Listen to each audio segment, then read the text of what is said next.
សួស្តីបងប្អូនអរគ្នាដែលខ្ញុំមកប្រាប់បងប្អូនអរគ្នារបៀបទិញ Minecraft នៅក្នុង App Store ហើយរបៀបទិញនេះគឺខ្ញុំទិញតាមការ Smart កាលមុនគឺខ្ញុំទិញ Pay តាម Visa Card អីអញ្ចឹងណាប៉ុន្តែដោយសារតែ ID របស់ខ្ញុំហ្នឹងគឺខ្ញុំភ្លេចលេខកូដអញ្ចឹងទៅក៏ខ្ញុំសម្រេចចិត្តទិញម្ដងទៀតជាមួយនឹង Apple ID របស់ខ្ញុំថ្មីប៉ុន្តែការទិញរបស់ខ្ញុំលើកនេះគឺខ្ញុំទិញតាមការ Smart ម្ដងហើយខ្ញុំនឹងប្រាប់បងប្អូនអរគ្នាថារបៀបទិញតាមការ Smart បែបម៉េចអីនៅពេលដែលបងប្អូនទិញហ្នឹងបងប្អូនអរគ្នាត្រូវបញ្ចូលលុយ9រៀលឬក៏បងប្អូនអរគ្នាអាចហ្មងបញ្ចូល10រៀលហ្មងទៅដើម្បីនៅសល់លុយអញ្ចឹងទៅបងប្អូនអរគ្នានឹង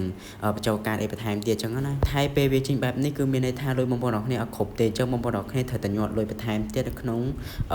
វាថាកាតរបស់យើងហ្នឹងក៏ប៉ុន្តែដំបូងគឺខ្ញុំរៀងភ័យដែរប៉ុន្តែគេឲ្យយើងបាញ់ទៅ1រៀលទៀតអញ្ចឹងវាសរុបទាំងអស់9រៀលពេលហ្នឹងវាស្មើតែ8រៀលអញ្ចឹងណាគេកាត់ត្រឹម10ផ្សេងទៅគឺអត់កាត់10ផ្សេងទេបងប្អូនអរគ្នាអាចមើលខ្លួនឯងបានដំបូងខ្ញុំរៀងភ័យដែរស្មានតែគេកាត់ត្រឹម10ផ្សេងអញ្ចឹងណាគឺមាន10ផ្សេងមួយទេគឺគេកាត់អស់8.79អញ្ចឹងសម្រាប់បងប្អូនអរគ្នាដែលគាត់ចង់ទិញបងប្អូនអ្នកអាចបញ្ចូល9រៀលឡើងទៅហ្មងទៅបញ្ចូលតាម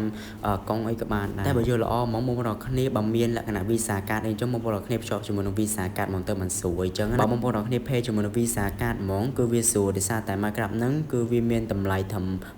7.99ទេយើងថា9រៀលចុះអញ្ចឹងគឺវាកាត់ទៅត្រឹមហ្នឹងហ្មងគឺវាមានកាត់10ផ្សេងអីបន្ថែមអីដូចកាត់ Smart ទេអញ្ចឹងបើបងប្អូនអរគ្នា